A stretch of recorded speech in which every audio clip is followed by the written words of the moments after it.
And from now on, I will walk with you.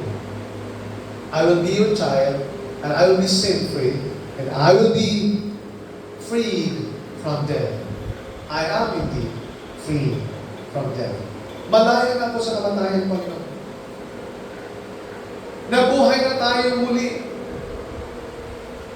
Nung tayo ay in the Spirit, by faith.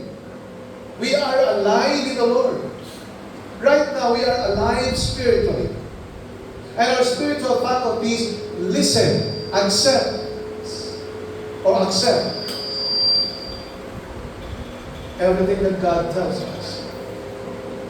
Because we are alive. Amen.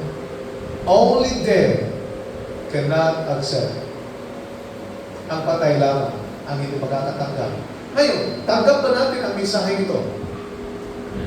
If we are able, we adhere at tanggap natin ang mensahe ito, then we are alive spiritually before the Lord. And let us not go back to, let's not die anymore. Let's not willfully sin anymore. Now, kung hindi man maiwasan ang physical death, that's kamatayan, aksidente, whatever, mamamatay tayo physically, okay lang yun. Sabi ni Pablo, for to me to live is Christ, and to die is not a loss but a gain. If we die, if we live for the Lord, then we live for the Lord.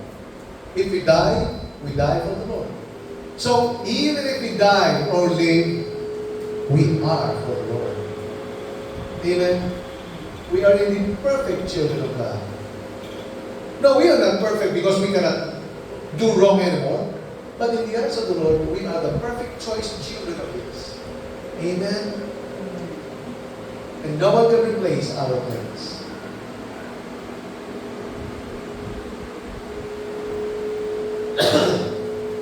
So death sentence at some point is not the answer to the crime. It is not deterrent. Because if it is, then there should have been no criminal anymore. Ano ibig sabihin? Kaya wala ng death sentence dito sa Bansang Pilipinas because, you know why? Meron namang naparusahan na matay na binitay ng mga, sa pagsusulit ng mga mambabatas, na meron mga later na lang nalaman ng mamatay na wala talagang palang kasalanan yung tao. Kaya lang, base sa mga prenisenta ng mga ebidensya, guilty siya, kaya natulan ng tayo. That's why death sentence in our country was lifted. And it was repealed. Tinanggal siya.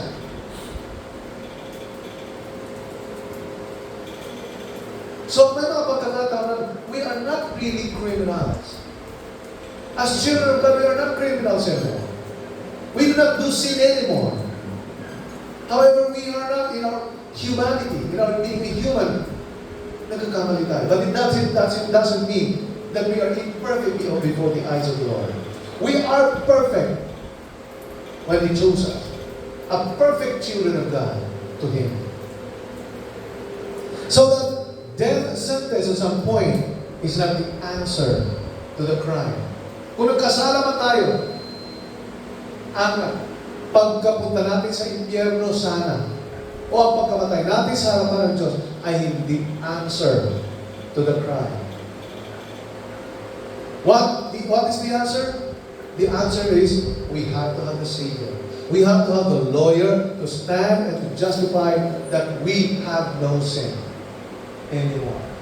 Yes, we did sin before, but once we repented of our sins, and God accepted our repentance, we were justified, and we were declared free from guilt, free from sin, free from death.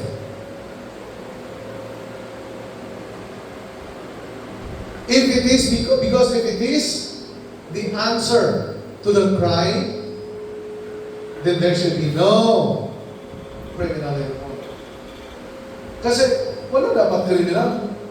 Wala na dapat kriminal. Oh, wala nang mapupunta sa heaven kasi after we receive Christ as personal Lord and Savior, meron ba tayong pagkakamali? Nagkukulang tayo, kamali tayo. Wala na mapupunta talaga. Sure and sure. 100%, 101%, wala makakarating sa langit. But, on the basis of what Christ, or Jesus Christ has done on the cross, everyone who believes, everyone who is attached or connected to the Lord Jesus Christ are saved from death. And he is able to cross to eternal life. Death sentence only wastes life. Alam niyo, ito yung nakita ng Panginoon. Sayang naman. Masasayang ang napakagandang buhay na binigay ko, nilikha ko. Kung mapupunta lang din sa impyerno ang lahat ng sangkatao, would you imagine? Diba? What kind of God is He? But again, the choice is ours. The choice is ours to receive Christ as Lord and Savior so that we will be saved from sin and death. And the punishment of it is penalty of sin, that is death, which is death. This is the message, this is the good news for all of us. Waste of life lang and death sentence. So that God sent His Son, the Lord Jesus Christ, to snatch us away from sin, from the punishment or the penalty of sin, declaring us free from death. In Romans chapter 8, verses 1 and 2, it says, "Therefore there is now no condemnation for those who are in Christ Jesus." Hindi ka na dapat ginajudge, kinukondem, binubuli. Ano ba sa Tagalog ng condemnation? Dina-downgrade, dinidegrade, minamaliit, minama. Oh, makasalanan ka, makasalanan. No, you are not supposed to be treated that way because Jesus paid our sin. Amen. Therefore, there is no condemnation for those who are in Christ Jesus. For in Christ Jesus, the law of the Spirit of life set you free from the law of sin and death. This is what it means. That's why death sentence is just a waste of life. We are not included in the death sentence anymore. We're no longer included in the lake of fire. We just have to go through. Kailangan patuloy lang tayo. God knows our frailties. God knows our breakability. God knows our fragility, I should say. Yung ating pagiging weak. God knows that. But in spite, regardless of those weaknesses of ours, God made us a perfect choice, children, for Him. Yun ang tandaan ko natin. We are not perfect, but in Him, we are the perfect choice for the children of God. Regardless of what you perceive of my children, they are perfect children for me. My children are my perfect children for me. And likewise, your parents would tell that to your children, to their children. Amen.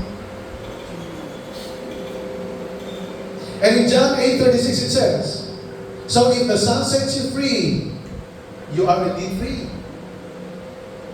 Malaya na tayo sa kasalanan. It is for freedom that Christ has set us free. Kalayaan ang nais ng Panginoon. That's why We were sin-free. We were death-free. We were judgment-free. We were condemnation-free. We are for freedom.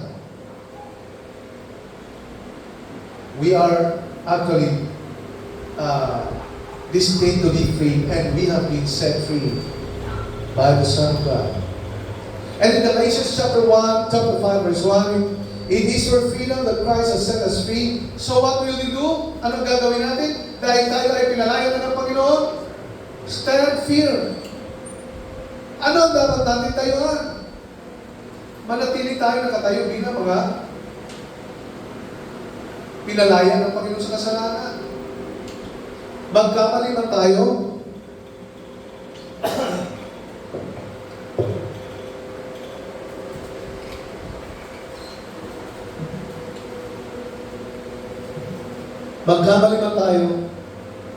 death-free na tayo. The gift of God is life eternal. Death is the payment of our sin. But Jesus paid it in full. And we are not to die anymore. To be set free. To be free from the punishment. Jesus did it already for us.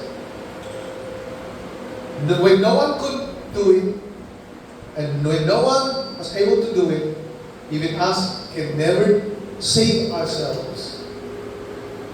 Sino ba sa korte ang tatayo para sabihin niya sa sarili niya sa mga saksi at saka sa kalaban niya, sa accuser, kay Satanas, at saka sa judge?